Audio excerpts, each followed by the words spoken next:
Hello, traders. FX Pip Collector here. Today is Wednesday, May 21st, and this is my analysis for the US dollar Swiss.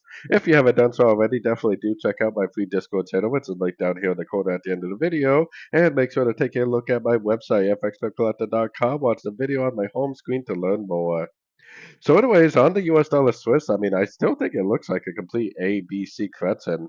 Anything we see to the upside, we should assume is more likely just a pullback within a downtrend, especially looking at the US dollar index and other US dollar pairs for correlation.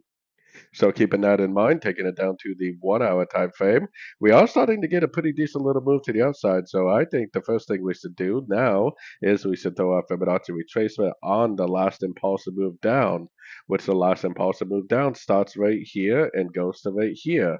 So if this makes any kind of an overlapping corrective pattern, maybe something like this, over the next day or so, it makes its way up to a fib level and then makes a nice impulsive down, then I definitely would take it as another short. As long as it doesn't go up and break structure on the 4 hour, which the 4 hour structure for me is right here, as long as it doesn't go up and break that high right there, I'm looking at anything I see to the upside as nothing more than a pullback within a downtrend. So anyways, don't forget to like and subscribe, and as always, thank you for watching and happy trading.